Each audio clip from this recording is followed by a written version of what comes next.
ኢቮ ፓላዚ አሌጊያታ ከሚገኘው ቤቱ በመስኮት ወደ ውጪ ተመልክቶ የሚያውቅባቸው ቀናት የተወሰኑ ናቸው።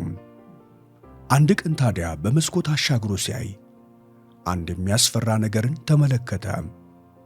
ዶናቴላ ሦስቱን ወንድ ልጆቿን ይዛ ወደ ቤቱ ስትገሰግስ አየ። ባለቤቱ ሲሞኔታ ከፎቁ ላይ ተኝታ ነበረ። ኢቮ ቶሎ ብሎ ከቤቱ ሮጦ ወጣና ወደ ሁለተኛው ቤተሰቡ ገሰገሰ። ብስጭትና ንዴቱ ከመጠን ያለፈ ሲሆን ቢገድላት አይጠላም ነበር። ኢቮ ባለፉት ዓመታት ለዚች ሴትዮ ደግ፣ ሩሩህና ከልብ አፍቃሪዋ ለመሆን ሲጥር የቆየ ሲሆን እርሷ ግን ሆን ብላ ስሙን ለማጉደፍ፣ ትዳሩን ለማበላሸትና ሕይወቱን ለማውደም ተነስታለች። እርሱ ገዝቶ ከሰጣት መኪና ስትወርድ ዝም ብሎ ቆሞ ይመለከታት ነበረ። ልጆቹም ከመኪናዋ መጡና ወደ አባታቸው ቀርበው ተጠምጥመው ሳሙት። ኢቮ ቅምጡንም ልጆቿንም ከልብ ይወዳቸዋል። ሲሞኔታ እስካሁን እንዳልነቃች እርግጠኛ ነኝ አለ በልቡም። ባለቤትህን ላነጋግራት ነው የመጣሁት አለችው ዶናቴላ ኮስተር ብላ ወደ ልጆቹ ዞር በማለት። በሉ ልጆች ነው አለቻቸው። አይሆንም አለ ኢቮ ተቆጣና ትዕዛዝ በተቀላቀለበት አነጋገር። ልታቆመኝ የምትችለው እንዴት ነው? ዛሬ ላገኛት የማልችል ከሆነ ነገ አናግራታለሁ አለችው። ኢቮ አሁን የባሰ አጣብቂኝ ውስጥ ገብቷል። ጨርሶ መውጫ መንገድ የለውም። ይህም ቢሆን እርሷም ሆነች ሌላ ማንኛውም ሰው ቀንና ሌሊት ሳይታክት በኃይል ለፍቶ ያፈራውን ሕይወት ሲያበላሽበት ዝም ብሎ ለመመልከት አይፈልግም። ገንዘብሽን ታገኛለሽ አለና ኢቮ ቃል ገባላት። 5 ቀናት ብቻ ስጪኝ። ዶናቴላ አይኑን እያየች 5 ቀን አለችው። በለንደን በሕግ መምሪያ ምክር ቤት ውስጥ በተከታታይ በተካሄዱት ክርክሮች ላይ ሰር አሌክ ኒኮልስ ይሳተፍ ነበረ። የብሪታንያ ኢኮኖሚ እያኮላሸ የሚገኘውን የሥራ ማቆም አድማ የሚመለከት አብይ የፖሊሲ ንግግር እንዲያደርግ በምክር ቤቱ አባላት ተመረጠ። እርሱ ግን ሐሳቡን ሰብስቦ ይህን ተግባር ለማከናወን አስቸጋሪ ሆኖበታል። በምትኩ እርሱ የሚያሰላስለው ባለፉት ጥቂት ሳምንታት ስለተደረጉለት ተከታታይ የቴሌፎን ጥሪዎች ነው። በሄደበት ሁሉ ማለትም በፀጉር መስተካከያዎች፣ በምግብ ቤቶች፣ በሥራ ስብሰባዎች፣ በክለብ ውስጥና በሌላም ስፍራ ፈልገው ያገኙታል። በስልክም ማስጠንቀቂያ ደጋግመው ሰጥተውታል። የኋላ ኋላማ ስልኩንም ይዘጋባቸው ጀመረ። ለእርሱ እንደገባው የአሁኑ ጥያቄ እግር ለማስገባት እንጂ ወደፊት ዕቅድ አላቸው። አንዴ በእጃቸው ካስገቡት የሆነ ዘዴ ፈልገው አክሲዮኑን ሳይቀር እንደሚነጥቁት ተረድቷል። ያ ሲፈጸምበት ደግሞ ዝም ብሎ ለመመልከት አልፈለገም። በቀን 4-5 እየደወሉለት ሊያሳብዱት ደርሰዋል። ዛሬ አሌክን በጣም አድርጎ ያሳሰበው ከእነርሱ ምንም ስልክ እስካሁን አለመደወሉ ነው። ጠዋት ቁርሱን ሲበላ ከዚያም ምሳውን ሲቀርብለትና አሁን ከሥራ ወጥቶ ወደ ዋይት ክለብ ከሄደ በኋላ የስልክ ጥሪ ካሁን ይደርሰኛል ብሎ ጠብቆ ነበር። ምንም የለም። ጸጥ ማለታቸው ደግሞ እየደወሉ ከሚሰነዝሩበት ዛቻ የባሰ ስጋት ውስጥ አለው። ንግግሩን በሚያደርግበት ወቅት ይህን ስጋቱን እርግፍ አድርጎ ለመርሳት ሞክረዋል። ከኔ የበለጠ የሰራተኛው ክፍል ወዳጅ የለም። የሰራተኛው ጉልበት አገራችንን ታላቅ ያደረጋት ነው። ሰራተኞች የምግባችንን ምንጮች፣ የፋብሪካችን አንቀሳቃሾች ናቸው። እውነተኛ የሀገሪቱ ምርጥ ልጆች ሊባሉ ይገባል።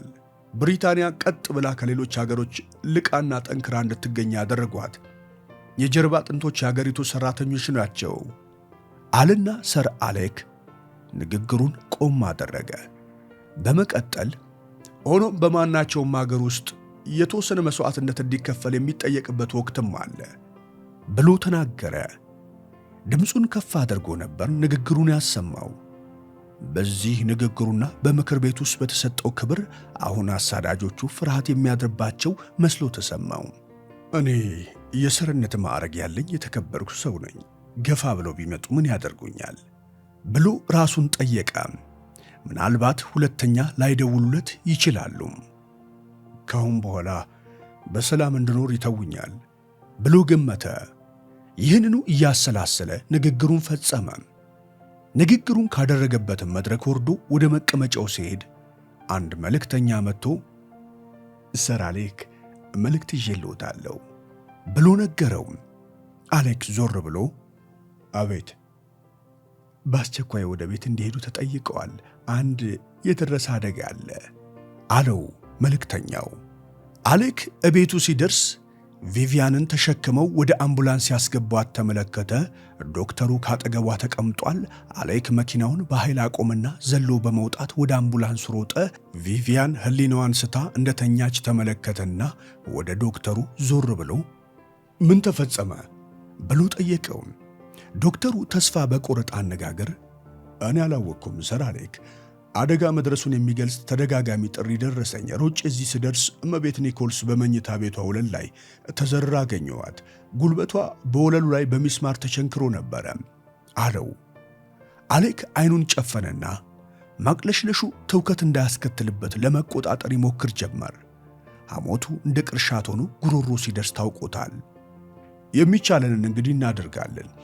እንደሚመስለኝ ግን የሕክምና ውጤቱ ጥሩ ባይሆንም ለሚከፋው ነገር ሁሉ ካሁኑ ራስን ማዘጋጀት ይኖርብሃል። ምናልባት ከእንግዲህ በእግሯ ላትራመድ ትችልም ይሆናል አለው ዶክተሩ።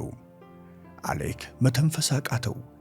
አምቡላንሱ ላይ ለመውጣት ሲሞክር አሁን የእንቅልፍ መድኃኒት ስለዋጠች ማንነትህን ማወቅ አትችልም ብሎ ዶክተሩ በድጋሜ ተናገረ።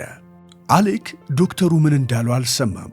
አምቡላንሱ ላይ ዘሎ ወጣና ቁጥጥ ብሎ በመቀመጥ አይኑ እያቁለጨለጨ ሚስቱን ያት ጀመረም። አምቡላንሱ ጩኸቱን እያሰማ በፍጥነት ጉዞን ቀጠለ። ቀዝቀዝ ያለውን የቪቪያን እጅ አንስቶ ሲይዝ አይኗን ገለጥ አደረገችና አሌክ አለችው በደከመ የማንሾካሾክ አነጋገር። አሌክ አይኖቹ እንባ ቀረሩና አቤት የኔ ፍቅርዬ አላት። ሁለት ጭምብል ያጠለቁ ሰዎች አንቀው ያዙኝ፣ እግሬን ሰበሩት።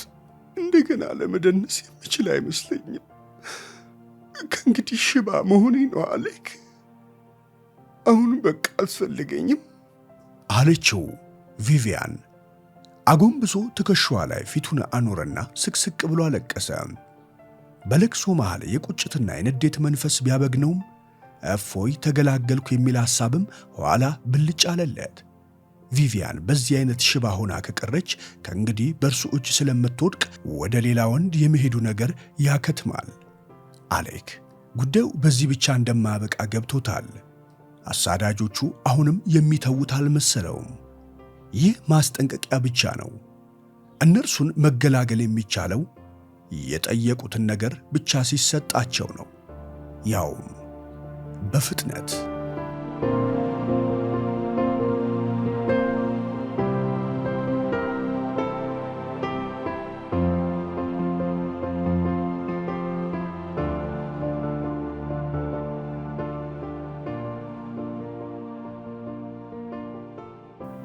ዙሪክ ሐሙስ ዲሴምበር 4። ዙሪክ ለሚገኘው የወንጀል ምርመራ ክፍል ስልኩ ሲደወል ጊዜው ልክ እኩለ ቀን ነበረ። የስልኩ መስመር በኦፕሬተር አማካኝነት ከዋና ተቆጣጣሪው ሽሚድ ጋር ተገናኘ። ዋናው ተቆጣጣሪ ስልኩን አነጋግሮ ሲጨርስ ከቢሮ ወጣና መርማሪ ማክስ ሆርኑንግን ፍለጋ ሄደ። ጉዳዩ ሁሉ አልቋል አለው ማክስን ሲያገኘው። የሮፊና ልጆቹ ኩባንያ ምርመራ ውጤት አግኝተናል። ጉዳዩን ይዘውታል። ቶሎ ብለህ ወደ አውሮፕላን ማረፊያ ሄድ፣ አውሮፕላኑን ትደርስበታለህ። ማክስ እንደመደነቅ አለና የሚሄደው የት ነው ሲል ጠየቀ። ወደ በርሊን አለው ተቆጣጣሪው።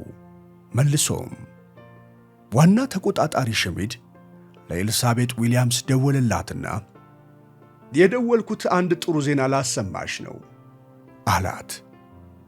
ከእንግዲህ ጠባቂ አያሻሽም፣ ነፍሰ ገዳዩ ተይዘዋል። ኤልሳቤጥ በጉዳዩ በጣም ተደንቃለች። የጠላቷን ማንነት ልትረዳ እንደሆነ ገባትና ለመሆኑ እርሱ ማን ነው ብላ ጠየቀች። ዋልተር ጋስነር። ሁሉም በአንድነት መኪና ተሳፍረው ወደ ዋንስ ያመሩ ነበረ። በመኪና ውስጥ ማክስ ሆርኑንግ የተቀመጠው ከኋለኛው መቀመጫ ከሻለቃ ዌጅማን አጠገብ ነበረ። ከፊት የተቀመጡት ሁለት መርማሪዎች ናቸው። ሦስቱ የፖሊስ ባልደረቦች ማክስን ቴምፒልሆፍ አውሮፕላን ማረፊያ ድረስ መጥተው ተቀብለው ሲመለሱ ስለ ሁኔታው ሁሉ በደንብ ማብራሪያ ሰጥተውታል። ሻለቃ ዌጅማን ቤቱ ተከቧል፣ ግን ወደ ውስጥ ለመግባት ከፍተኛ ጥንቃቄ ያስፈልጋል፣ ሚስቱን በመያዣነት ይዟት ይገኛል ብሎ ለማክስ አጫወተው። ማክስ ዋልተር ጋስነርን እንዴት ልደርሱበት ቻላችሁ ብሎ ጠየቀ። በአንተ አማካኝነት አንተ እዚህ ብትገኝ ደስ ትሰኛለህ ብዬ ገመትኩትም ለዚሁ ነው። ማክስ እንደ መደናገር አለና በአንተ አማካኝነት ብሎ እንደገና ጠየቀ። ጎብኝቶት ስለነበረው የስነ አእምሮ ሐኪም ገልጸህልን ነበር። በበኩሌ እኔም ስለ ጋስነር የሚገልጽ ጽሑፍ ለበርካታ የስነ አእምሮ ሐኪሞች በመላክ እርዳታ ፍለጋ ወደ ብዙዎቹ ተጉዞ እንደነበር ልረዳ ችያለሁ። በጊዜው የተለያዩ ስሞችን በመጠቀም ወደ ሐኪሞቹ ይሄድና ተመልሶ ደግሞ ይጠፋባቸዋል። በሽታው ምን ያክል እንደጠናበት እርሱም አውቋል። ባለቤቱ እርዳታ ፍለጋ ከጥቂት ወራት በፊት ደውላልን ነበር።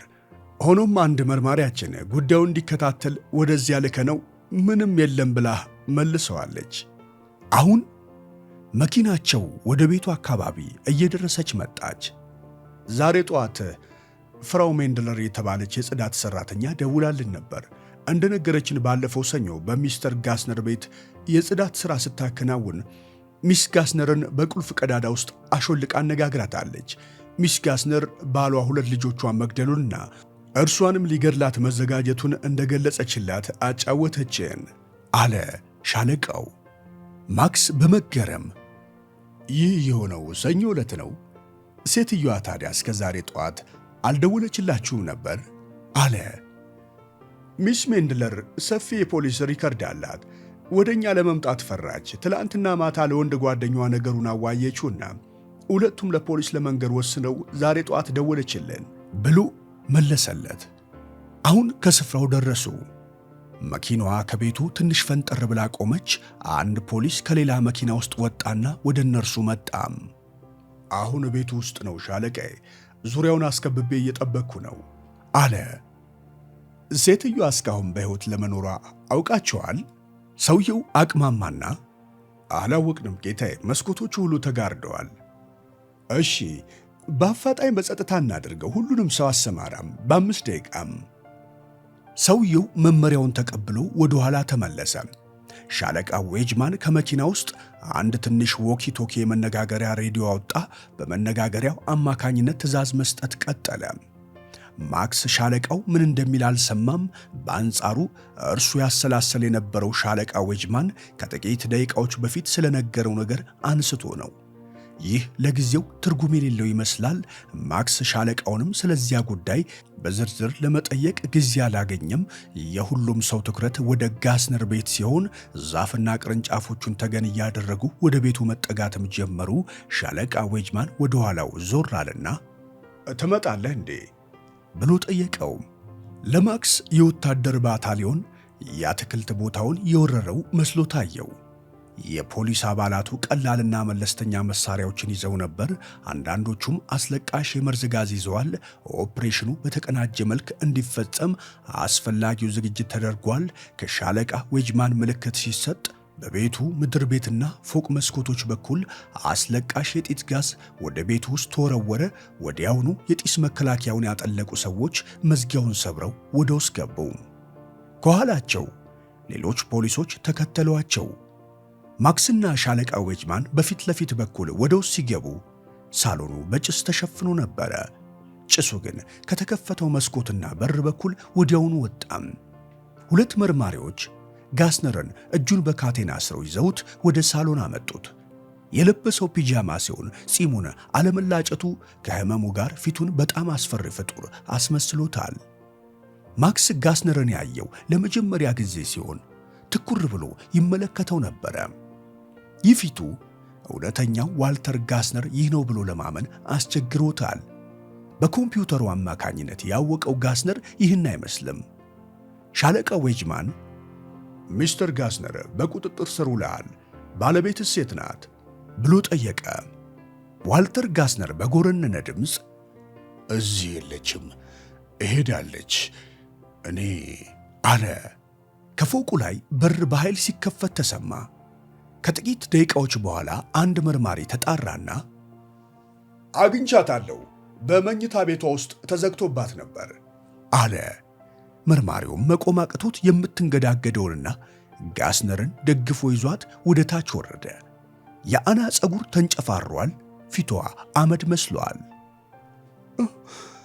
እግዚአብሔር ይመስገን አለች። ስለደረሳችሁልኝ እግዚአብሔርን አመሰግናለሁ። አና ቀና አለችና ባሏን ስታየው ለቅሶ ጀመረች። አይዞሽ ግድ የለሽም ሚስ ጋስነር አላት ሻለቃ ዌጅማን ሊያጽናናት እየሞከረ። ከእንግዲህ ሊጎዳሽ አይችልም። ልጆቼስ? አለች እየጮኸች። ልጆቼን ገሏቸዋል። ማክስ የዋልተር ጋስነርን ፊት ትኩር ብሎ ይመለከት ጀመረ። ጋስነር የባለቤቱን ፊት ተስፋ በቆረጠ ሁኔታ ሲያይ አየው። ሕይወት የሌለበትና ሁለንተናው የላሸቀ መስሎ ታየው። አና አለ ሚስተር ጋስነር በሹክሹክታ። አና ሻለቃ ዌጅማን አቋረጠውና ዝም ለማለት ወይም ጠበቃ እንዲቆምልህ መጠየቅ መብት አለ። ለራስ ደህንነት ስትል እንደምትተባበረን ተማመናለሁ ብሎ ተናገረ። ዋልተር የተባለውን ያዳመጥ አይመስልም። ወደ ባለቤቱ እያየ አና የጠራሻቸው ለምንድን ነው? ሁለታችን ለብቻችን ሆነን ደስተኞች አልነበርንም አለ። ልጆቹ እኮ ሞተዋል አለች አና ለቅሷን ሳታቆም። ተገድለዋል። ዋልተር ራሱን ባውንታ እየነቀነቀ አዎ ሞተዋል ብሎ መለሰ። አንተ ነፍሰ ገዳይ፣ አንተ ገዳይ ብላ ጮኸች ባለቤቱ እንደገና። ሻለቃው ዌጅማን ቀጠለና ሬሳዎቹ የት እንደሚገኙ እንድታሳየን እንሻለን፣ በልስቲ ያሳየን አለው። ዋልተር ምንም መልስ ሳይሰጥ እንባውን እያፈሰሰ እየየውን ለቀቀ። ሻለቃ ዌጅማን እኮ የት ነው ያሉት ብሎ በቁጣ መልክ እንደገና ጠየቀው። አሁንም መልስ የሰጠው ማክስ ነው። ልጆቹ የተቀበሩት በቅዱስ ጳውሎስ ቤተክርስቲያን ነው አለ ማክስ። ሁሉም ሰው በመገረም ዞር ብሎ ማክስን ተመለከተ። ልጆቹ እኮ የሞቱት ገና ሲወለዱ ከ5 ዓመት በፊት ነው ብሎ ስለ ሁኔታው ለማስረዳት ሞከረ። ነፍሰ ገዳይ አለችና አና በባሏ ላይ ጮኸችበት።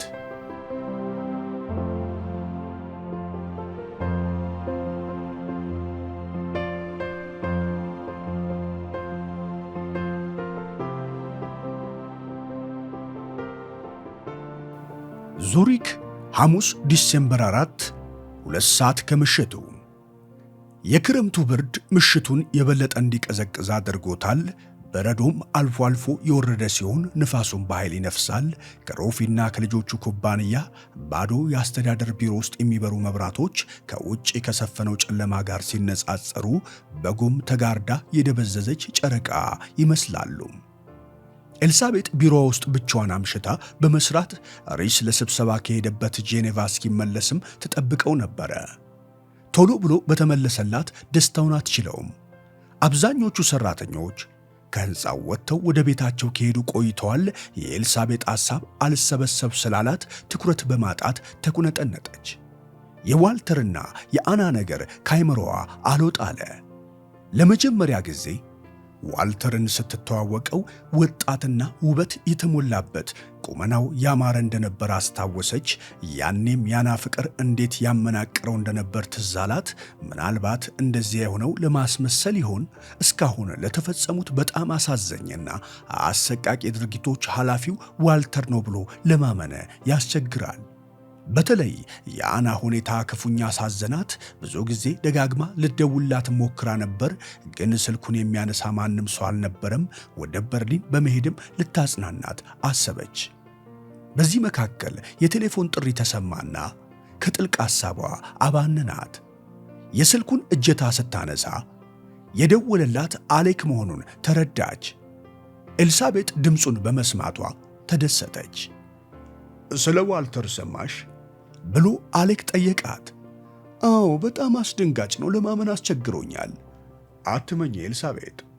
አባባሉን በትክክል የተረዳይ ስላልመሰላት ምን ብላ ጠየቀችው። አትመኝ ነው ያልኩሽ፣ ዋልተር ወንጀለኛ አይደለም። ፖሊሶች እኮ ብለዋል። ተሳስተዋል። ሳምና እኔ ጉዳያቸውን ካጣራንላቸው ሰዎች መካከል ዋልተር የመጀመሪያው ነው። ንጹሕ ሆኖ አግኝተነዋል። እኛ የጠረጠርነው እርሱን አልነበረም። ኤልሳቤጥ በጆሮዋ የምትሰማው ትንሽ አደናገራትና የያዘችውን ስልክ ትኩር ብላ አየችው።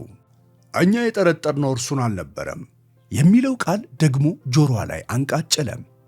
ቀጠለችና የምትለው ነገር ፈጽሞ አልገባኝም ብላ ተናገረች።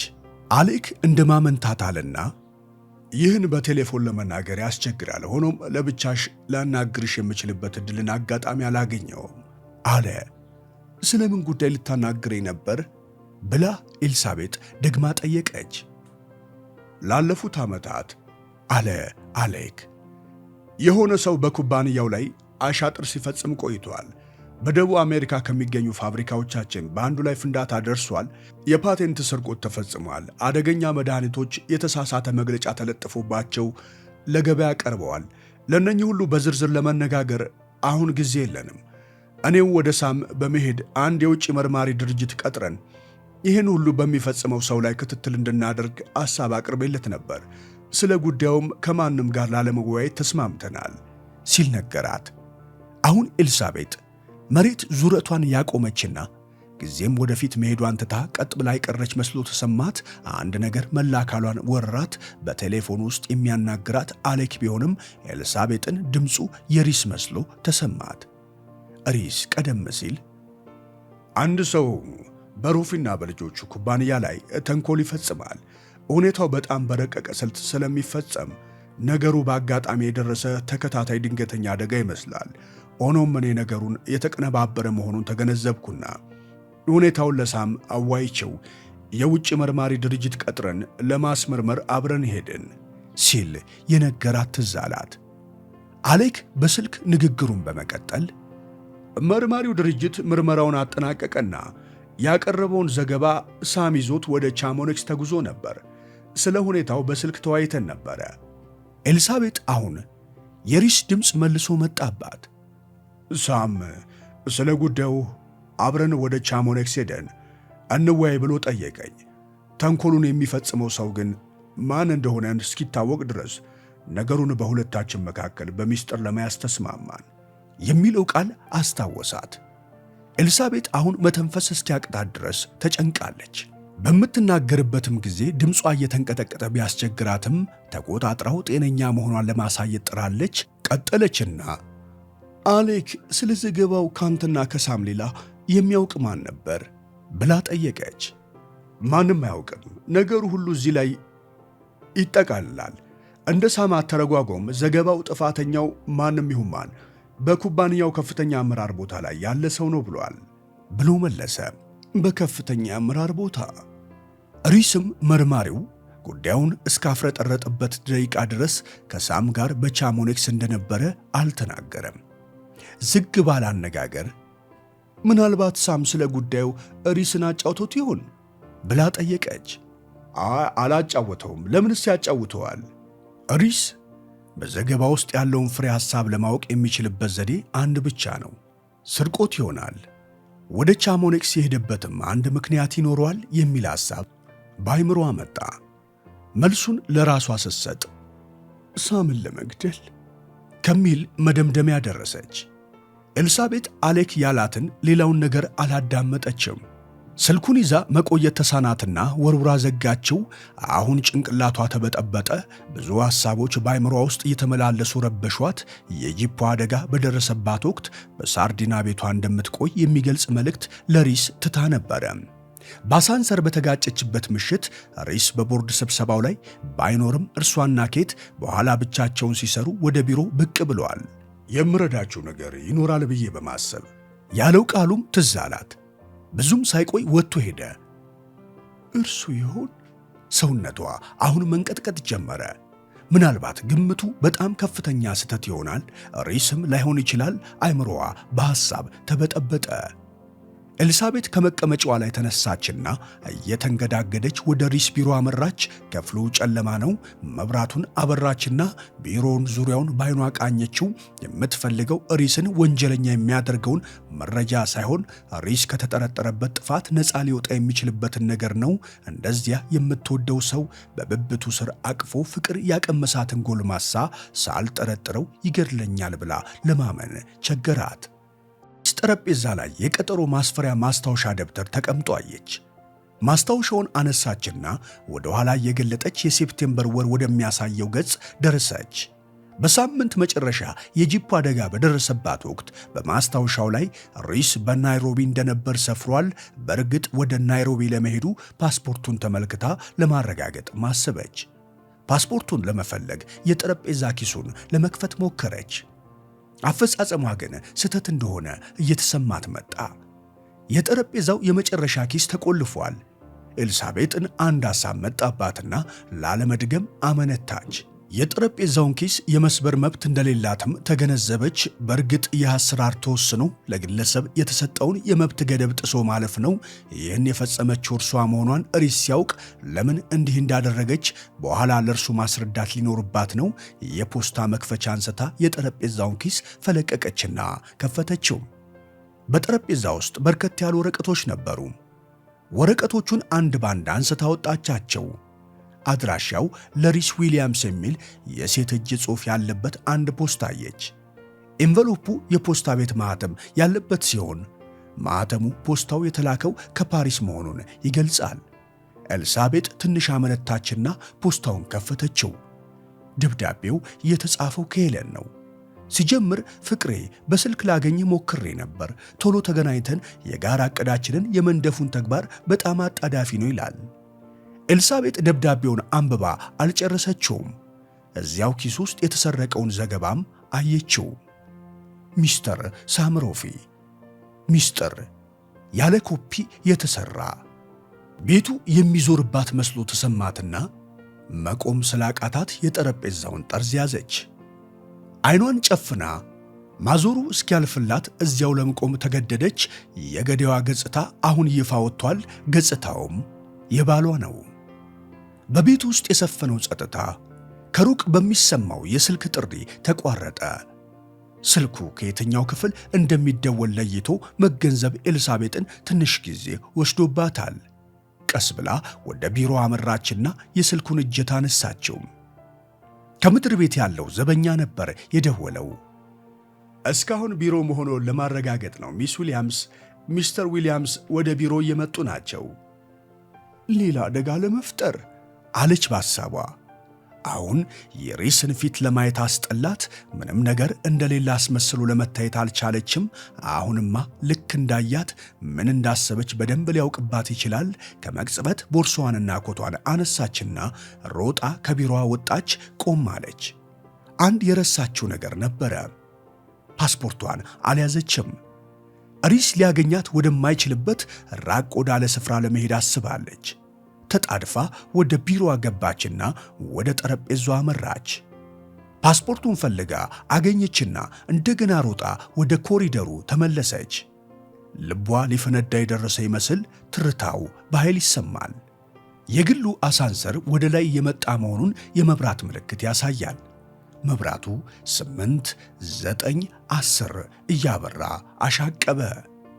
ኤልሳቤጥ እግሬ አውጪኝ ብላ ቁልቁለቱን በእግሯ ተያዘችው።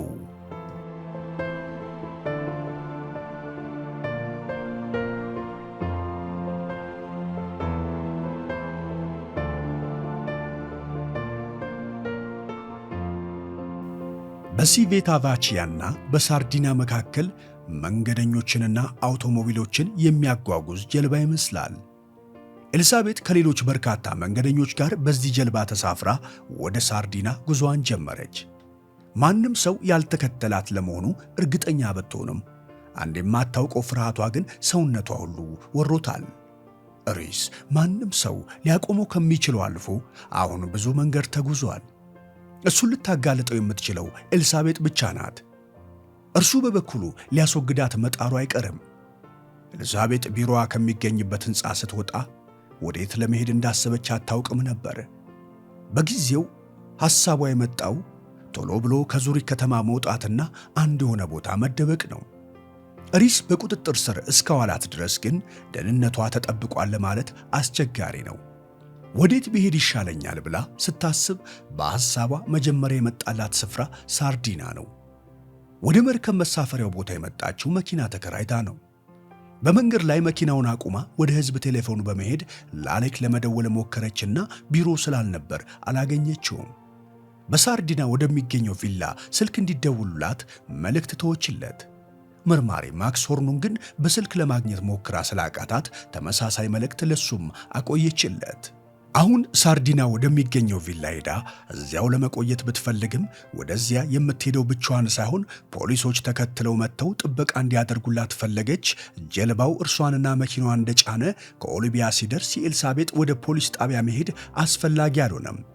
ቀደም ሲል የምታውቃቸው መርማሪ ካምፓኛና የፖሊስ አዛዥ ፌራሮ ጀልባው መቆሚያ ድረስ መጥተው ጠብቋት ነበር። መርማሪ ወደ ኤልሳቤጥ ተጠጋና ስለ አንቺ ሁኔታ እኮ በጣም ስናስብ ነበር አላት። ኤልሳቤጥ ነገሩ ገረማትና ቀና ብላ አየችው። የስዊዝ ፖሊስ ደውሎልን ነበር አለ ካምፓኛ። የቅርብ ጥበቃ እንድናደርግልሽ ጠይቀውናል። ኤልሳቤጥ ይህኔ ደስ አላት። ማክስ ሆርኑግ መልእክቱን አግኝቶ ስልኩን ደውሏል ብላ ገመተች። መርማሪ ካምፓኛ በጣም መዳከሟን አየና መኪናውን እኔ ልንዳልሽ ብሎ ጠየቀ። እባክህ አለችና ኤልሳቤጥ በልቧ እያመሰገነችው መሪውን ለቀቀችለትና ከጎኑ ወዳለው መቀመጫ ተንፏቃ ተቀመጠች። የምትቆየው በመኖሪያ ቤትሽ ነው ወይስ በፖሊስ ጣቢያ? አብሮኝ የሚቆይ ሰው ካለ ቪላው ይሻለኛል። በቪላው ብቻዬን መሆን አልፈልግም። ካምፓኛ በሐሳቧ መስማማቱን ራሱን ባውንታ በመወዝወዝ ገለጸላትና አታስቢ፣ አስፈላጊው ጥበቃ እንዲደረግልሽ የሚጠይቅ ትዕዛዝ ደርሶናል። ዛሬ ማታ እኔው ራሴ አብሬሽ ቤት እቆያለሁ። እቤቱ ውጪ ደግሞ አስፈላጊ የመገናኛ ሬዲዮ ያላት መኪና ትቆማለች። ማንም ሰው አጠገብሽ ሊደርስ አይችልም አላት። ይህ ንግግሩ ኤልሳቤጥ የበለጠ እንድትዝናና አደረጋት። መርማሪ ካምፓኛ ቀስ ብሎ እየነዳ ወደ ቪላው ይጓዝ ነበረ። መኪናዋ እየሄደች አዳዲስ ስፍራዎችን ስታይ ሪስ በሐሳቧ እየመጣ ድቅን ይልባት ነበር። ኤልሳቤጥ ስለ ባለቤት የሚገልጽ ምን ዜና አለ ብላ ጠየቀች። መርማሪ ካምፓኛ ዞር ብሎ ተመለከታትና ተመልሶ ፊት ለፊት እያየ ሊያመልጥ እየሞከረ ነው፣ ግን የትም ርቆ ሊሄድ አይችልም። እስከ ነገ ጠዋት ተይዞ እንደሚታሰር እርግጠኛ ነኝ አላት። ኤልሳቤጥ ይህ ሲነገራት እፎይታ የሚሰማት መስሏት ነበር። በተጻራሪው ግን ቃላቱ የሚነዝር ሕመም ላይ ጣላት። እነርሱ አሁን የሚናገሩት ስለ ሪስ ነው። ሪስን እንደ ጫካ ወሬ እያሳደዱት ይገኛሉ። እርሱ በእንዲህ አይነቱ የማይታመን አስፈሪ የቀን ቅዠት ውስጥ የጨመራት ሲሆን ራሱም በፈንታው በተመሳሳይ ቅዠት ውስጥ እየዋኘ ነው። እርሷ ለሕልውናው እንድትታገል እንዳደረጋት እርሱም እሱን ሕይወቱን ለማዳን እየተፍጨረጨረ ነው። በጣም ነበር የምታምነው።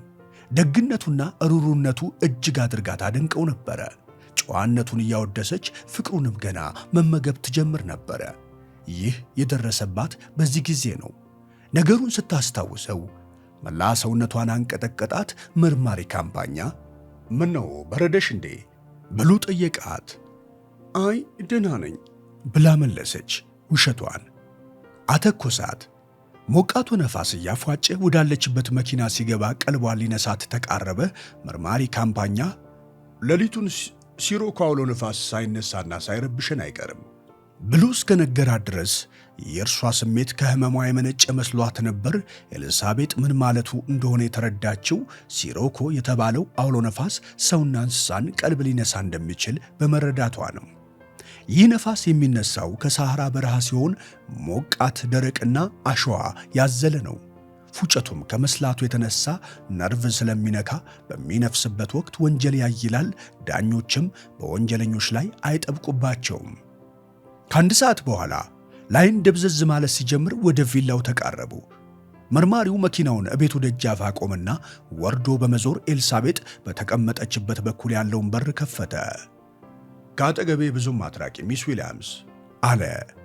ምናልባት እሺ ብላ መለሰችለት። ኤልሳቤጥም ወደ ቤቱ በራፍ ሲጠጉ መርማሪ ካምፓኛ እዚህ እንደማይኖር እርግጠኛ ነኝ፣ ግን መዘናጋት አይኖርብንም። የቤቱ ቁልፉን ትሰጪኝ አላት። ኤልሳቤጥ ቁልፉን አቀበለችው። ቀስ ብሎ በእጁ ከፊት ለፊት ዞር አደረጋትና በአንድ እጁ ሽጉጡን እንደያዘ በአንድ እጁ በቁልፉ በሩን ከፈተ። ወደ ውስጥ ገባልና መብራቱን አበራ። ቤቱን እንድታሳይኝ ይፈልጋለሁ አላት መርማሪ ካምፓኛ። ሁሉንም ክፍሎች ተዘዋውረን ማየታችን እርግጠኛ ሁኚ እሺ? እሺ። እየተዘዋወሩ ክፍሉን መቃኘት ጀመሩ። በየገቡበት ሁሉ መርማሪው ቀደም ብሎ ይገባና የክፍሉን መብራት ያበራል። ክፍሉ ውስጥ ከገቡ በኋላ ጥግ ስፍራዎችን ሳይቀር በደንብ እያየ ጨርሰው ከክፍሉ ሲወጡም መስኮቱና በሩ በደንብ መዘጋቱን ያረጋግጥ ነበረ። በቤቱ ውስጥ ማንም ሰው የለም። ከላይ ወርደው ወደ ታች ወደ ሳሎኑ ሲመለሱ መርማሪ ካምፓኛ ቅር የማትሰኝ ከሆነ ወደ ፖሊስ ጣቢያው ስልክ ልደውል አላት። እንዴታ አለችና ኤልሳቤጥ ስልኩ ወደ ተቀመጠበት ስፍራ መራችው። የስልኩን እጀታ አነሳና የሚፈልገውን ቁጥር ነካካ። ከጥቂት ጊዜ በኋላ መርማሪ ካምፓኛ እባላለሁ፣ የምንገኘው በቪላ ውስጥ ነው።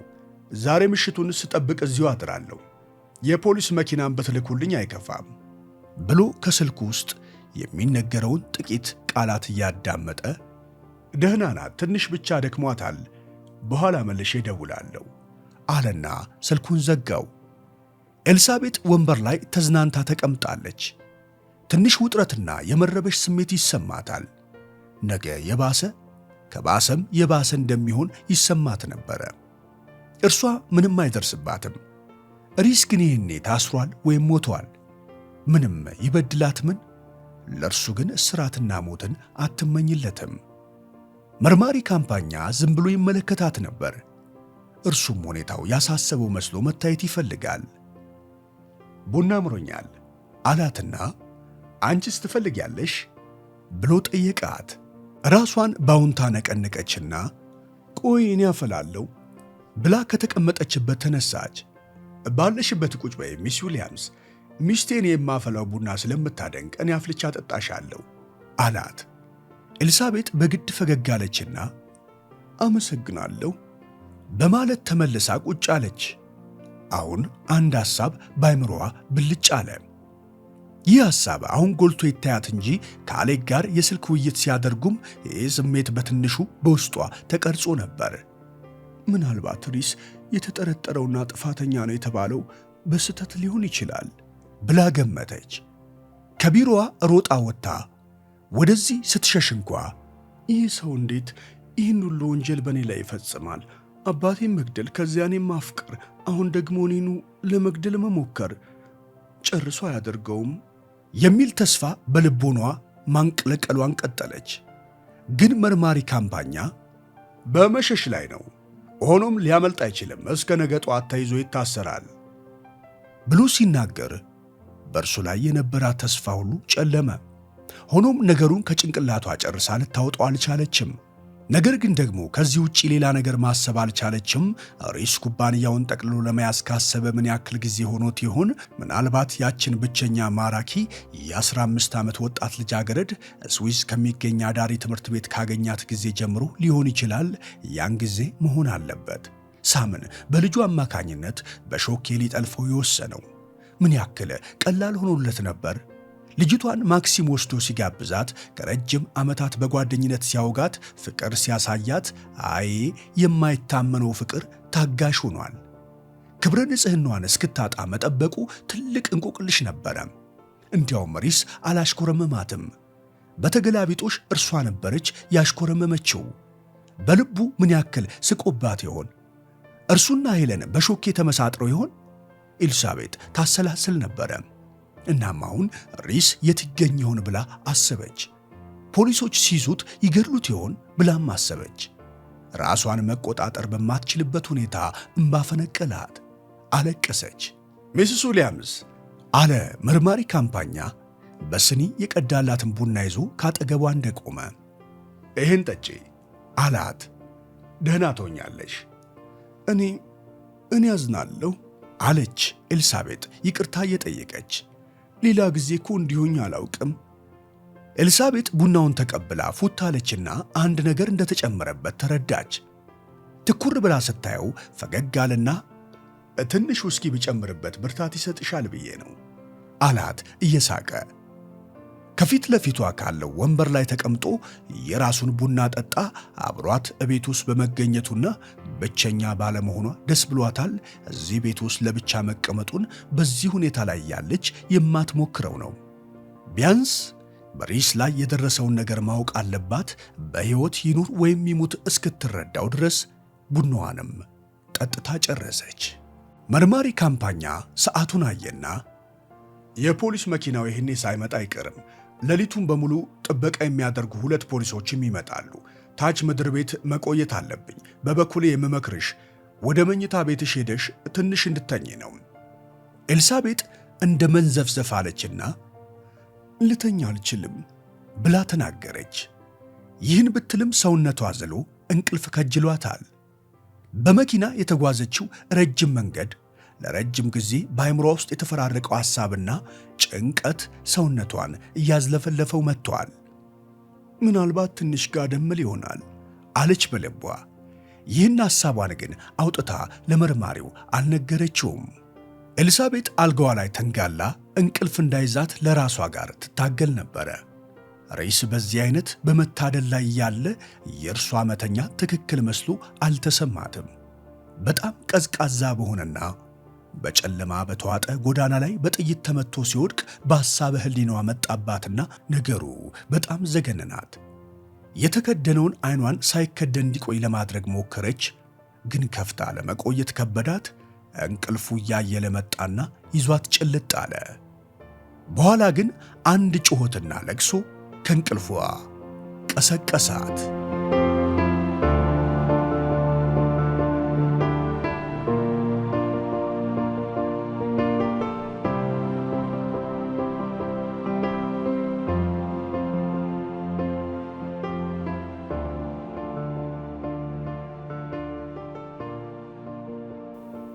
ከእንቅልፏ ምን እንደቀሰቀሳት ሳታውቅ ኤልሳቤጥ አልጋዋ ላይ ተቀምጣ የልቧ ትርታ ጨምሮ ይሰማት ነበረ።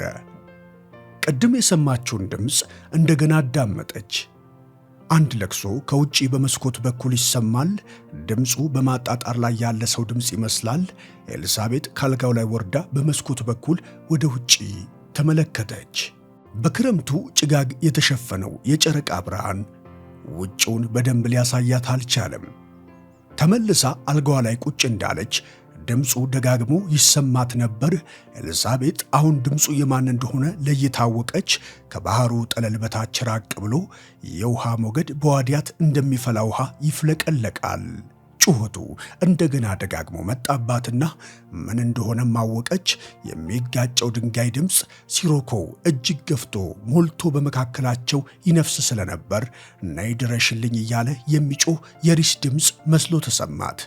ይህን በጣም የረበሻትን ነገር በዝምታ ተቀምጣ መቋቋም ተሳናት። ጆሮዋን በእጇ ብትይዝም ድምፁ ሊቀርላት አልቻለም። ኤልሳቤጥ እንደገና ተነሳችና ወደ መኝታ ቤቷ በር ለማምራት ስትሞክር ሰውነቷ በጣም መዳከሙን ተረዳች። እንቅልፉም ቢሆን በደንብ አልለቀቃትም። አይምሯ አሁንም በጭንቀት እንደተሞላ ነው። በሩን ከፍታ ወጣችና ወደ ታች ለመውረድ ደረጃውን ተያዘችው። መሬት ለመሬት የተጎተተች ይመስላል። ተዝለፈለፈች። መርማሪ ካምፓኛን ለመጣራት ሞክራ ነበር፣ ግን ድምጿ እምቢ አላት። እንደምንም ተንገዳግዳ ብዛት ያለውን ደረጃ መውረዱን ቀጠለች። ድምጿን አሁን እንደምንም ከፍ አደረገችና መርማሪ ካምፓኛ ብላ ተጣራች፣ ግን ምንም መልስ የለም። ኤልሳቤጥ ወደ ሳሎኑ ሄደች። እዚያም አላገኘችውም። እንዳትወድቅ ወንበሮችና ግድግዳውን እየተደገፈች ከአንዱ ክፍል ወደ ሌላው እየገባች ፍለጋዋን ቀጠለች። መርማሪ ካምፓኛ በማናቸውም ክፍሎች ውስጥ አልነበረም። አሁን ብቻዋን መሆኗን ተገነዘበች። ኤልሳቤጥ ሳሎን ውስጥ ቆማ ምን እንደምትሰራ ግራ ገብቷት አይምሮዋን ሰብስባ በትክክል ለማሰብ ተሞክር ነበር። መርማሪው ከሌሎች ፖሊሶች ጋር ለመነጋገር ወይም ቢሮ አካባቢ ሄዱ ይሆናል ብላ ገመተች። የፊት ለፊቱ በር ከፈተችና ወደ ውጭ ወጣች። ማንም ሰው በአካባቢው አላገኘችም። ያለው የሚያፏጨው ነፋስ ብቻ ነው። አሁን በበለጠ ፍርሃት የተዋጠችው ኤልሳቤጥ ተመልሳ ገባችና ወደ ሳሎኑ አመራች። የስልኩ እጀታ ስታነሳው ስልኩ የማይሰራ መሆኑን ተረዳች። በዚያች ቅጽበት ነበር የቤቱ መብራት ሁሉ ድርግም ያለው።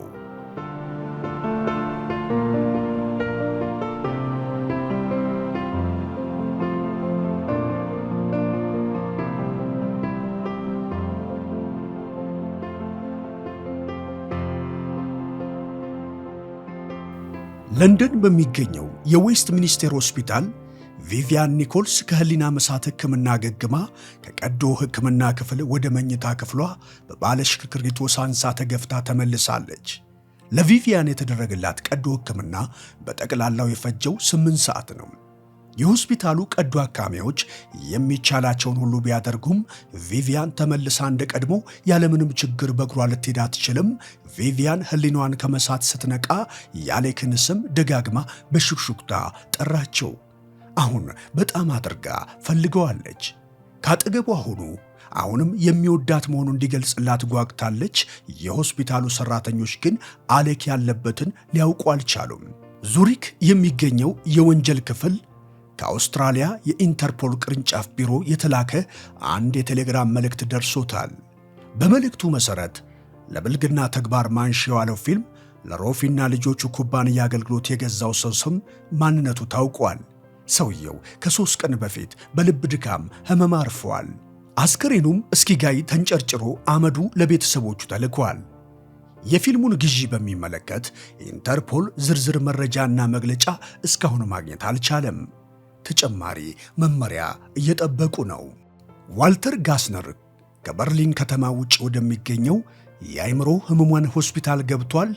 ጋስነር በሆስፒታሉ አንድ ክፍል ውስጥ ሳይናገርና ምንም እንቅስቃሴ ሳያደርግ ለ10 ሰዓታት ያክል መቆየቱ የሆስፒታሉን ሰራተኞች አሳስቧል። በየጊዜው ነርሶችና ሌሎች አስታማሚዎች እየመጡ የሚበላውንና የሚጠጣውን በማቅረብ ሊያናግሩት ቢሞክሩም ምንም መልስ አላገኙም። የእነርሱ ንግግርና ምግብ ለዋልተር ምንም ደንታ አልሰጠውም። እርሱ የሚጠብቀው የራሱን አና ነበረ። ዳሩ ግን ብዙ ደጅ ጥናቱ ይሆንበታል።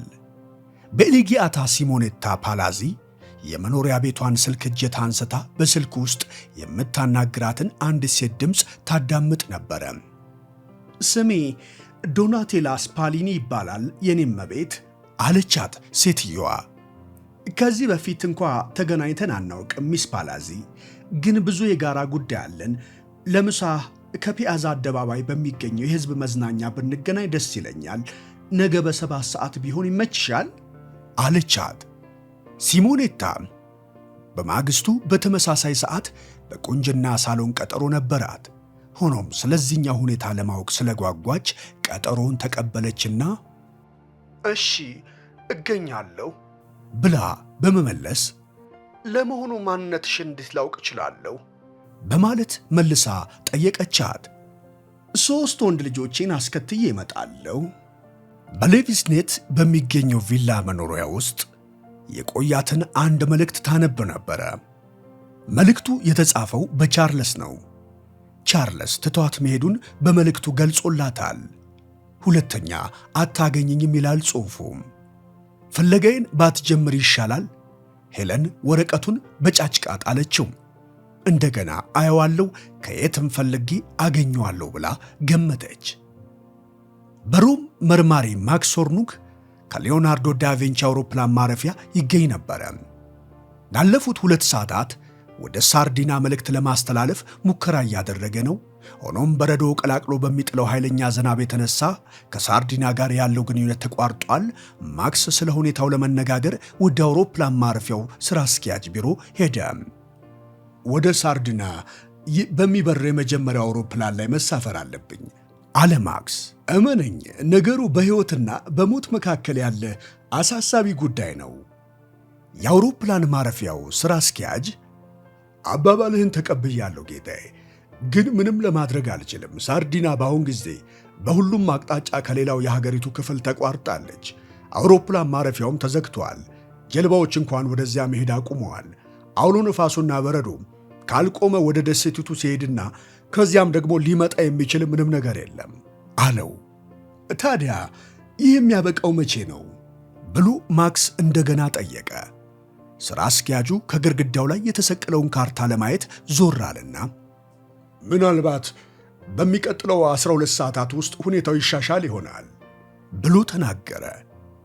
ኤልሳቤጥ ዊሊያምስ ግን እስከ 12 ሰዓት በሕይወት ላትቆይ ትችላለች።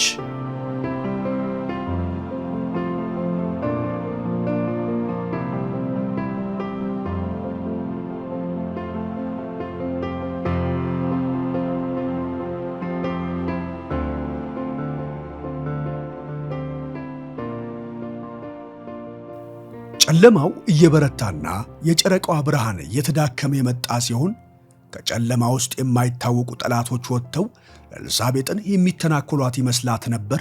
በመስኮት ወደ ውጭ ስታይ ኤልሳቤጥ አሁን ጠላቶቿ የፈለጉትን አደጋ ሊያደርሱባት እንደሚችሉ በሚገባ ተገንዝባለች። መርማሪ ካምፓኛ ወደዚህ ያመጣት በጠላቶቿ እንድትገደል ነው። ከሪስ ጋር በሚስጥር ግንኙነት ያላቸው ሊሆን ይችላል። ጂፖ ላይ አደጋ ከደረሰ በኋላ ጠላቶቿ እንዴት አስመስለው ሌላ ጂፕ እንደቀየሩ ማክስ ሆርኑግ የነገራትን ኤልሳቤጥ አስታወሰች። ይህን የፈጸመ ሰው ስለ ደሴቲቱ ደህና አድርጎ የሚያውቅ ሰው ነው ብላ አሰበች። መርማሪ ካምፓኛ ነገሮችን ሁሉ እውነት ለማስመሰል ያደረገውን ጥረት በዓይነ ሕሊናዋ ተመለከተች። በሁሉም አቅጣጫ ጥበቃ ልናደርግልሽ እየሞከርን ነው ተብሎ የተነገራት ሐሰት መሆኑን ማጤነች። እዚህ ቦታ ለመደበቅ እንደምትመጣ ሪስ የሚያውቅ መሆኑን አሰበች። መርማሪው ለመቆየት የምትሸው በፖሊስ ጣቢያው ነው ወይስ በቪላው ሲል ያቀረበላት ጥያቄ የማሾፍ አነጋገር መሆኑንም ተገነዘበች። በእርግጥ ፖሊስ ጣቢያ እሄዳለሁ የሚል ምርጫ ብታቀርብ ኖሮ መርማሪ ካምፓኛ ወደዚያ የመውሰድ ፍላጎት አልነበረውም። ስልክ የደወለው ወደ ፖሊስ ጣቢያም አልነበረም። ያነጋገረው ሪስን ነው ብላ የገመተች ሲሆን ያለነው በቪላ ውስጥ ነው ብሎ የተናገረውንም አስታወሰች። ኤልሳቤጥ ከቪላው ወጥታ መሸሽ እንዳለባት ብታውቅም አቅሟ ግን ከዳት። እንቅልፍ ይዟት እንዳይሄድ አይኗን ከፍታ ለመቆየት ፈለገች። አሁን እጇም እግሯም ከበዳት። የሆነበትን ምክንያት ስታሰላስል መርማሪ ካምፓኛ ቅርቦላት በነበረው ቡና ውስጥ መርዝ ጨምሮ እንደሰጣት ተገነዘበች። ኤልሳቤጥ ዞር አለችና ወደ ወጥ ቤቱ ለመሄድ ሞከረች። ወደ ወጥ ቤቱም ገባችና ኮመዲኖውን ከፍታ ስትበረብር አንድ የምትፈልገው ነገር አገኘች። አቼቶ ያለበትን ጠርሙስ አውርዳ በብርጭቆ ጠብ በማድረግ ውሃ ጨመረችበትና በግድ ጠጣችው። ትንሽ አስመለሳትና በመጠኑ ተሻላት። ድካሙ አሁንም ሙሉ በሙሉ አልለቀቃትም። አይምሮዋ በሚገባ አይታዘዛትም። ሰውነቷ ውስጥ ያለው የደም መዘዋወር ሊቆም የተቃረበና ሞት አቅጥጦ የመጣባት መስሎም ተሰማት። አይሆንም አለች ራሷን ስታጽናና። በዚህ አይነት ልሞት አልችልም። ላለመሞት መታገል አለብኝ። ሰዎቹ ግን ሊገድሉኝ ተነስተዋል። ድምጿን ከፍ አደረገችና ሪስ ናና ግደለኝ ብላ ተጣራች። ድምጿ ግን ከፍ ያለ መስሏት ነው እንጂ የተናገረችው በሹክሹክታ ነበረ። ወደ ኋላ ዞር አለችና በደመ ነፍስ ወደ ሳሎን ጉዞ ጀመረች። ከቅድመ አያቷ ከሳሙኤል ሬፊ ምስል አጠገብ ስትደርስ ቆም አለችና ምስሉን በትኩረት ትመለከተው ጀመረ። ሲሮኮ ግን በኃይል እያፏጨ የሚያስፈራራትና የሚያስጠነቅቃት ይመስላል። በፍርሃት እንደተዋጠች የምታደርገው ግራ ገብቷት እዚያ በጨለማ ውስጥ ብቻዋን ቆማ ቀረች። ወጥታ ሞትን መጠባበቅ ወይም እዚያው ቆማ ሪስን መታገል ትችል ነበር፣ ግን እንዴት? አይምሮዋ አንድ መልእክት ሊያስተላልፍላት ቢሞክርም ቡና ውስጥ ተጨምሮ የተሰጣት መርዝ አጃጅሏታል። ዓይኗን ሰብስባ በትኩረት ማሰብ አልቻለችም። ስለ ድንገተኛ አደጋ አሰበች። በዚህ ጊዜ ትውስ ያላት ይህኛውንም አገዳደሏን ድንገተኛ አደጋ ለማስመሰል የሚሞከር መሆኑን ነው። ልታቆሙ ይገባል ኤልሳቤጥ የሚል ድምፅ ጆሮዋ ላይ አንቃጨለ። ይህንን ቃል የሳሙኤል ሮፊ ምስር ሰነዘረው ወይንስ ደግሞ አይምሮ አሰበው? አሁን አልችልም፣ ከእንግዲህ ተስፋ የለውም አለች ለራሷ።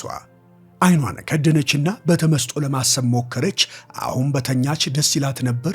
ከእንቅልፍ በፊት ግን አንድ ነገር ማድረግ እንደሚገባት ከፊሉ አይምሮዋ ቢያሳስባትም ያ ነገር ግን ምን እንደሆነ ለይታ ልታውቀው አልቻለችም። አይምሮዋ አሁንም በደንብ አይሰራም። ቢሆንም በድንገተኛ አደጋ የሞትሽ አታስመስይ። ሰዎች ሆን ብለው እንደገደሉሽ ለማድረግ ሞክሪ። ከዚህ በኋላ ኩባንያውን ጠቅልሎ ሊይዝ አይችልም በማለት የቅድመ አያቷ ምስል የመከራት መሰላት። ኤልሳቤጥ አሁን ምን ማድረግ እንደሚኖርባት ታውቃለች። ወደ ሳሎን ገባች። ለጥቂት ጊዜ ቆም አለችና የራስጌ መብራት አንስታ የተሰቀለውን መስተዋት ተረከከችው። ሁሉም ዱቄት ሆኑ። ወንበሮቹን እያነሳች በወለሉ ላይ እየከሰከሰች ሰባበረቻቸው። ወደ መጽሐፍ መደርደሪያው ሄዳ መጽሐፍቱን እያወረደች በጫጨቀቻቸውና ቅዳጁን ዙሪያውን ቤት ውስጥ በተነችው። የስልኩን ገመድ ከግድግዳ ውስጥ ጎልጉላ አውጥታ በጣጠሰችው። እንግዲህ ይህንን ለፖሊስ ይግለጽ ብላ አሰበች። ሞትን በዋዛ እንደ ጸጋ አትቀበይ። ሕይወት በቀላሉ አትሄድም፣ በጉልበት ይወስዷታል እንደሆነ እንጂ። በዚህ መካከል አዙሪት በድንገት ወደ ክፍሉ ገብቶ ወረቀቶችን አንስቶ አየር ላይ ያዟዙራቸው ጀመረ። ብዙም ሳትቆይ ኤልሳቤጥ ቤት ውስጥ ያለችው ብቻዋን አለመሆኗን ተረዳች። ማክስ ሆርኖግ በሊዮናርዶ ዳቪንቺ አውሮፕላን ማረፊያ ከዕቃ ማራገፊያው አካባቢ ቆሞ አንድ ሄሊኮፕተር ስታርፍ ተመለከተ። ሄሊኮፕተሯ ሞተሯን አጥፍታ ፓይለቱ በሩን ከፍቶ ሲወጣ ማክስ ሮጦ ካጠገቡ ደረሰና ወደ ሳርዲና ይዘይ ልትሄድ ትችላለህ ብሎ ጠየቀው። ፓይለቱ ትኩር ብሎ አየውና እዚህ ያለው ምንድን ነው? አሁን አንድ ሰው አድርሼ መምጣቴ ነው። አየሩ እኮ በጣም መጥፎ ነው አለው። እኔንስ ታደርሰኛለህ? የዘወትር ሂሳቡን 3 እጥፍ ትከፍላለህ። ማክስ ሳያመነታ ወደ ሄሊኮፕተሩ ገባ። ሄሊኮፕተሩ ከመሬት እንደተነሳች ማክስ ወደ ፓይለቱ እየተመለከተ ወደ ሳርዲና የወሰድከው መንገደኛ ማን ነው አለና ጠየቀ። ስሙ ዊሊያምስ ይባላል ብሎ መለሰ ፓይለቱ። ኤልሳቤጥ ጨለማው አሁን ከገዳያዋ የሚሰውራት መስሎ ተሰማት። ወጥቶ ለመሸሽ ግን አልቻለችም። እቤት ውስጥ አንድ ቦታ ለመሸሸግ አሰበች። ወደ ፎቅ ወጣችና ከአሳዳጇ ከሪስ ትንሽ ለመሶር ሞከረች። ፎቁ ላይ ከወጣች በኋላ ትንሽ አመነታችና ወደ ሳም መኝታ ቤት አመራች። ከጨለማ ውስጥ አንድ ነገር ብቅ ያለባት መሰላትና ልትጮህ ስትል ነገሩ ከውጭ ነፋስ የሚያወዛውዘው ዛፍ ጥላ መሆኑን ተረዳች። የልቧ ትርታ አሁን በኃይል የጨመረ ሲሆን የትርታው ድምፅ ምድር ቤት ለሚገኘው ለሪስ ይሰማ ይሆን ብላ ሰጋች። ግድያውን አዘግዩ የሚል ትዕዛዝ ካይምሯ ተላለፈላት። ግን እንዴት ብላ አሰበች። ማሰላሰል ጀመረች።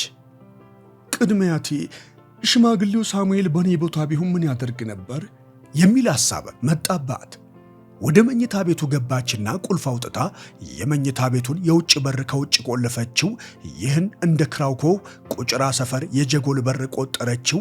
ለምን እንዲህ እንዳደረገች እርግጠኛ አልነበረችም። ከዚያም አራም መገደሉን አስታውሳ ጠላቶቿ ሊይዟት እንዳይገባቸው አሰበች። ወደ ታች ስትመለከት ባትሪ አብርቶ የያዘ ሰው ደረጃውን መውጣት መጀመሩን አየች። የልብ ትርቷ ጨመረ። ሪስ እየመጣባት ነው። ኤልሳቤጥ እንደምንም ተንጠላጥላ ወደ ፎቁ ጫፍ ወጣችና በጣሪያው በኩል ወደ መኝታ ቤቱ ለመግባት ስትሞክር ጉልበቷ ይብረከረክ ጀመረ። ስለዚህም በአራት እግሯ የዳሃችና እየተንፏቀቀች ገባች። ሳሙኤል በሩን ቆልፊው አላት። ኤልሳቤጥ በሩን ቆለፈች፣ ግን ከሪስ እንደማያስጥላት አወቀች። ቢያንስ እዚህ ለመድረስ በሮቹን መስበር ስለሚኖርበት አሟሟቷ በድንገተኛ አደጋ እንዳልተፈጸመ ያመላክታል። ባለችበት ክፍል ውስጥ ወንበሮቹን፣ ጠረጴዛውን ሌላ ጠረጴዛና ወንበር አስደገፈች። ሞትን ለመከላከል መሸሸጓ ነበረ።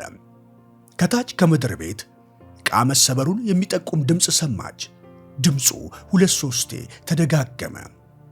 ሪስ የመኝታ ቤቶቹ በሮች መስበር የጀመረ መስሎ ተሰማት። ገዳይዋ እየተከታተላት ቢሆንም በፖሊስ ምርመራ ጊዜ ሁኔታው በድንገተኛ አደጋ ያልተፈጸመ መሆኑን የሚያመለክት ተንኮል እርሷም ሰርታለች። አንድ ነገር ግን በዚህ መካከል ያሳስባት ነበረ።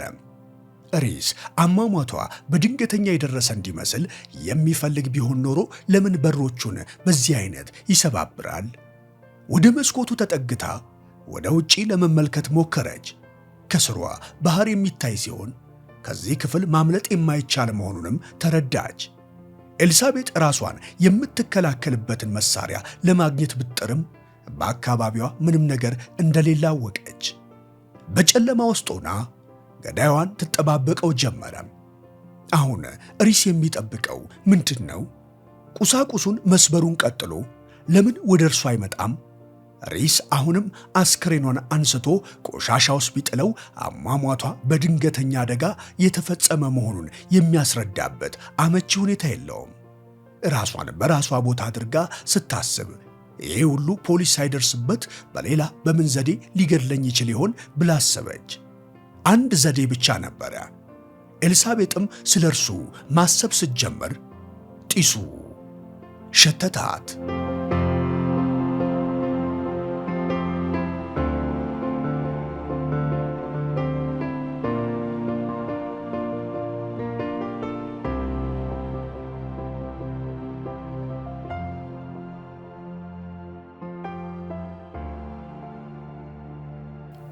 ሄሊኮፕተሯ በአካባቢው ስታንዣብብ ማክስ የሳርዲና አየር ምን ያክል አስቸጋሪ እንደሆነ ለመረዳት ቻለ።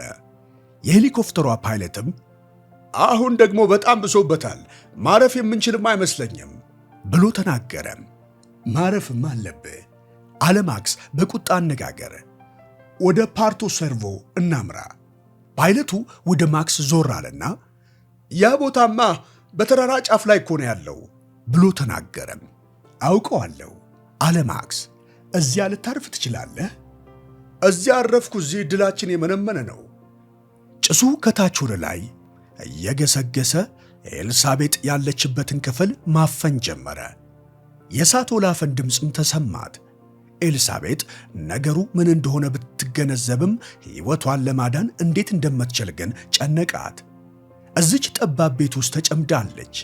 ዕቃ ተሰባብሮ አሟሟቷን በድንገተኛ አደጋ ያልተፈጸመ ለማስመሰል መሞከሩ አሁን የሚሰራ አልሆነም። ከጥቂት ደቂቃዎች በኋላ የሚቀረው የቤቱ የዕቃዎቹና የእርሷ አመድ ብቻ ነው። ኤሚል ጂኦፒሊ ከምርምር ውጤቱ ከእንስሶቹና ከላብራቶሩ ጋር አመድ ሆኖ እንደቀረው እርሷንም የሚጠብቃት ዕድል ይኸው ነው። ገዳይዋ አሁን የሚጠየቅበት ምንም መረጃ አይኖርም። የዘረጋችለትን ያሽክላ ሁሉ መሰባበሩ ተሰማት። አደጋው ሲደርስባት ሌላ ስፍራ እንደነበር ሪስ በቂ ማስረጃ ሊያቀርብ ይችላል።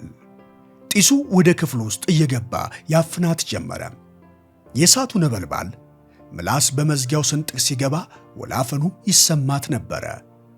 ቢጫና በርበሬ መሳይ ወላፈን ንዴቱ ለመንቀሳቀስ ብርታቱን ሰጣት።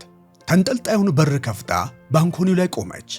ትንፋሿ ቁርጥ ቁርጥ እያለ ወደ ውስጥ በኃይል በመተንፈስ ወደ ታች ስትመለከት ከሕንፃው ላይ ተቀጥሎ ወጣ በማለት ትንሽ ማረፊያ ደሴት መስሎ ታያት። ግን ወደዚህ ለመድረስ እንዴት እንደምትችል ግራ ገባት። የምትይዘውንና የምትጨብጠውን ያጣችው ኤልሳቤጥ ቀና ብላም ወደ ላይ ተመለከተች። ወደ ጣሪያው ተንጠላጥላ የምትደርስበት ዘዴ ካለ በጣራው ላይ ተንፏቃ እሳቱ ወዳልደረሰበት አካባቢ በመሄድ ለማምለጥ የሚቻል መሆኑን ተገነዘበች። ወደ ላይ ብዘልና ብትንጠራራ ጣራው አጠገብ ለመድረስ አልቻለችም። አሁን የእሳቱ ነበልባል ወዳለችበት እየተጠጋ መጥቷል። አንድ ዕድል እንዳላት ተረዳችና እዚሁ ለመጠቀም ሞከረች። በዚህ ውሳኔዋ እንደገና በጭስ ወደ ታፈነው ክፍል ገባችና ወንበር ይዛ ወደ ባንኮኔው ወጣች። ወንበሩ ላይ ቆማ ወደ ጣሪያው ለመድረስ ተንጠራራች። ጣቷ ትንሽ ብቻ ጣሪያውን ሲነካ በደንብ ልደርስበት አልቻለችም። እሳቱ አሁን ወደ አባቷ መኝታ ክፍል ዘልቆ መጋረጃዎቹን እየበላ መጽሐፍቱን እያጋየ ወዳለችበት ባልኮኒ ለመድረስ ይገሰግሳል። ወንበሩ ከስሯ መንሸራተት ጀመረ። ባለ በሌለ ጉልበቷ ወደ ላይ ተስባ ተንጠላጠለች። ሕይወቷን ለማትረፍ አሁን የድሞውን ግድግዳውን በመውጣት ላይ ነች። ከብዙ ትግል በኋላ የቃተተች ጣራው ላይ ወጣች። ብትንሸራተት የሚጠብቃትን እያየች በመንፏቀቅ ከጣሪያው መሃል ደረሰች። ዞር ብላም የነበረችበት ባልኮኒ ሲጋይ በማየቷ ወደ ኋላ መመለስ አትችልም። ጣሪያው አሁን በእሳቱ ኃይል እየተጣመመ የመጣ ይመስላል። ነፋሱ በኃይል ወደ እርሷ ሲተነፍስም ተሰማት። ትንሽ ከተንሸራተተች የሚያቆማት ምንም ነገር የለም። ከሩቅ ወደ ታች ተመለከተችው። ወደ እንግዳ ማረፊያ ቤት ባልኮኒም ለመዝለል እያሰበች በጣም ስለፈራች ለጊዜው ባለችበት ለመቆየት ወሰነች። በተአምር የሆነ ይመስል ወደ ታች ስትመለከት አንድ ሰው ከስሯ ቆሞ አየችው። ሰውየው አሌክ ነው። እርሱም አንጋጦ ያያት ዝግ ባለ ድምፅ ልትዘይኮ ትችያለሽ የኔም መቤት፣ ቀላልና ጥሩ ነው አላት። የኤልሳቤጥ ልብ አሁን ትንሽ ተረጋጋ። ቀላል ነው አይዞሽ አላት አሌክ። እርምጃሽን በእርጋታ አድርጊው፣ ልክ እንደ ኬክ መብል ልትወስጂው ትችያለሽ። ኤልሳቤጥ ቀስ እያለች አሌክ ወዳለበት አቅጣጫ መራመድ ጀመረች። አሌክም ወደ እርሱ እንድትመጣ ያበረታታት ነበር። አሁን ከባልኮኒው አካባቢ ደርሳለች። የያዘችውን ለቃ ለመውደቅ ስትል ያዢ እንዳትለቂ ብሎ አሌክ ጮኸ። ኤልሳቤጥም ቶሎ ብላ ሌላ መጠላጠያ አግኝታ ተንጠላጠለች። አሁን ከጣሪያው ጫፍ ተገኝታለች። ከዚህ ከወደቀች አጥንቷም ተለቅሞ አይገኝም። ዘላ አሌክ የቆመበት ባልኮኒ ላይ ካልወረደችና ያንን ከሳተች። አሌክ አሁን ቀና ብሎ አያትና ወደ ታች አትመልከጂ አላት። ዓይንሽን ጨፍነሽ ለመዝለል ሞክሪ፣ እኔ ይዝሻለሁ። ለመዝለል አሰበች። ከዚያ በፊት በኃይል ትንፋሿን ውጣ ይህንኑ 2-3 ደጋገመችው። ጣቷ የግድግዳውን የሸክላ ጡብ እንደ ጨመደደ ደርቋል። በየ አሁን ዝለይ አለ አሌክ። ኤልሳቤጥ እንደተባለችው ዘለለችና አሌክ ይዞ ከባልኮኒው ላይ አስቀራት። በጣም ጥሩ አለ አሌክ። ከዚያም በኋላ በራሷ ላይ የሽጉጥ አፈሙዝ መደገኑ ተሰማት።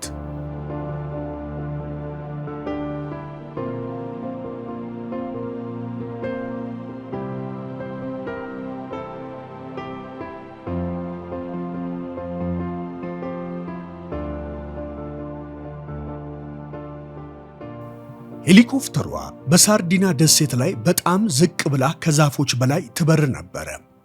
አውሎ ነፋሱ ግን ሄሊኮፕተሯ ሚዛኗ እንዳትጠብቅ አስቸገረ። ከፍ ለማለት ስትሞክርም የነፋሱ ግፊት በጣም ይታገላት ነበረ። በዚህ መካከል ፓይለቱ ከርቀት የፖርቶ ሶርቮን ተራራ አየ። ተራራዋን ማክስም ወዲያውኑ አያትና ያቻትና አልና ጮኸ። ቪላውም ይታየኛል ብሎ ከመናገሩ አንድ ክፉኛ ያስደነገጠው ነገር መመልከቱን ተረዳ። ቤቱ በሳት ተያይዟል። ባልኮኒው ላይ እንዳለች በሳት ወደ ተያዘው ቤት በመቅረብ ላይ የምትገኘውን ሄሊኮፕተር ድምፅ ኤልሳቤጥ ሰማችና ወደ ላይ ቀናለች። ላሌክ ግን የሄሊኮፕተሯ መምጣት ደንታ አልሰጠውም። እርሱ በትኩረትና በቁጭት የሚመለከተው ኤልሳቤጥን ነበረ። ይህ የሆነው ለቪቪያን ተብሎ ነው። ለቪቪያን ብዬ ይህን ማድረግ ነበረብኝ። ይታይሻል፣ አይገባሽም አንቺ እሳት ውስጥ ማግኘት አለባቸው አላት። ኤልሳቤጥ ምን እንዳለም አልሰማችውም። በሐሳቧ የሚመላለሰው አንድ ነገር ነበረ። አሳዳጇ ሪስ አይደለም፣ ፈጽሞ ሪስ አይደለም የሚለው ቃል ነው። ከመጀመሪያ እስከ መጨረሻ ተንኮሉን ሁሉ ሲፈጽም የቆየው አሌክ ነው። አሌክ አባቷን ገድሎ አሁን ደግሞ እርሷንም ሊደግም እየሞከረ ነው። ዘገባውን ራሱ ሰርቆ ሪስ እንደወሰደው ለማስመሰል ጥሯል። ከሪስ እንድትሸሽ የሚያደርጋት አስፈሪ ታሪክ አስቀድሞ በመንገር በሽሽቷም ወደዚህ እንደምትመጣ ያውቅ ነበር። ሄሊኮፕተሯ አሁን በአቅራቢያ ካሉ ዛፎች ባሻገር ከዓይን ተሰውራለች። አሌክ ኤልሳቤጥ ዓይንሽን ጨፍኚ ብሎ ጮህባት። እየፈራች እየተባች አልጨፍንም አለችው። የሪስ ድምፅ ከመቅጽበት ተጣራና አሌክ ሽጉጡን አስቀምጥ የሚል ትእዛዝ ሰጠ። ሁለቱም ወደ ኋላቸው ወደ ታች ሲመለከቱ በእሳቱ ወላፈን መካከል ሪስን፣ የፖሊስ አዛዡ ሉዋጂ ፌራሮንና ሌሎች መርማሪ ፖሊሶች ጠመንጃ ደግነውባቸው አዩ። አሌክ አልቆልሃል፣ ልቀቃት በማለት ሪስ ጮኸ። ባለማለሚያ መነጽር ጠመንጃ የታጠቀው አንዱ መርማሪ ኤልሳቤጥ ትንሽ ዞር ካላለችልኝ በእርሱ ላይ ለመተኮስ ተቸግሬያለሁ አለ። እባክሽ ዞር በይ እባክሽ ኤልሳቤጥ በማለት ሪስ በልቡ ተማጸነ። ከኋላቸውም ማክስ ሆርኑግ እየተጣደፈ እነ ሪስ ወዳሉበት አካባቢ መጣ። ማክስ ቆሞ ሪስን እያየ መልእክት ደርሶኛል፣ ግን ለመዘግየት ተገደድኩኝ ብሎ ነገረው። ሁለቱም አንድ ላይ ቆመው ወደ ባልኮኒው አንጋጠው በእሳቱ መሃል አሻንጉሊት የመሰሉትን አሌክንና ኤልሳቤጥን ይመለከቱ ነበረ። ነፋሱ በኃይል እየነፈሰ እሳቱን አፋፍሞታል።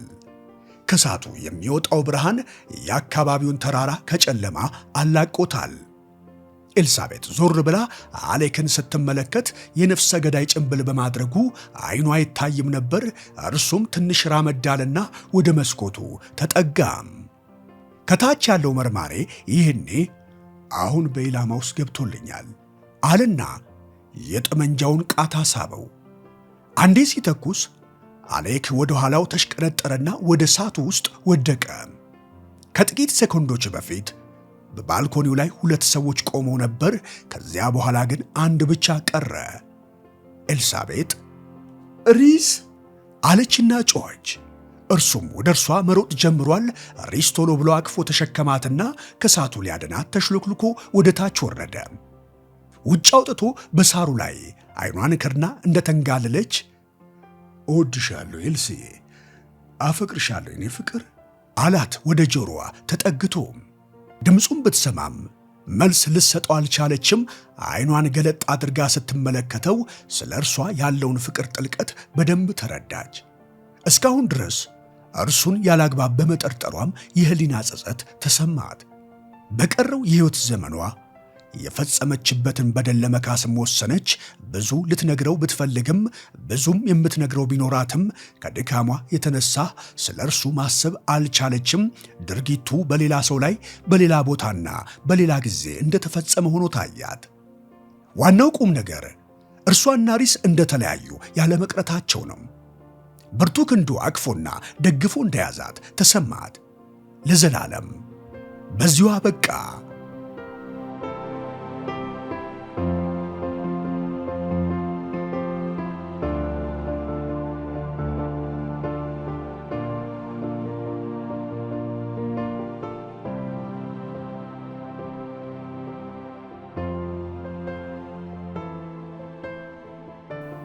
ነገሩ እሳት ወደሚንቀለቀልበት ገሃነም እንደመግባት ነበረ።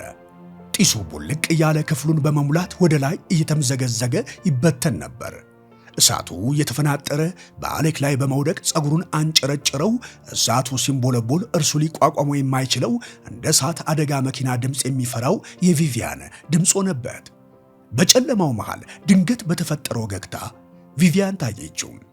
አንገቷ ላይ ከታሰረው ሪቫን በቀር ውብ ገሏ እርቃነ ስጋዋን አልጋ ላይ ተንጋሎ አየው።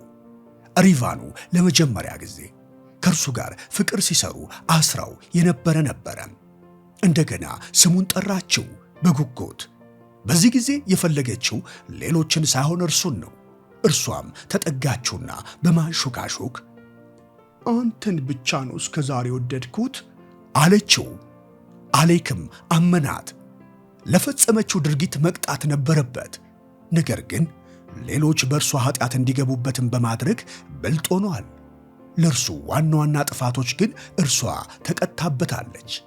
ወደ እርሷ እየተጠጋ ያለ ቪቪያን ከአንተ ሌላ ከቶ ያፈቀርኩት የለም ብላ አንሾካሾከች። እውነት እንደነበረ እርሱም አውቆታል። እሱም ጠቅሳው እንደ መጥራት እጇን እንደዘረጋችለት እርሱም ከጎኗ ሳይለዩ ሰመጡ። እርሱም አቀፋትና አንድ ሆኖ ውስጧ ገባ፣ እርሷንም ሆነ። በዚህ ጊዜ ሊያረካት ችሏል።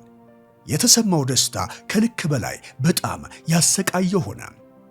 ከቪቪያን ሰውነት የሚወጣው ትኩሳት ሲያነፍረው በመገረም አየው።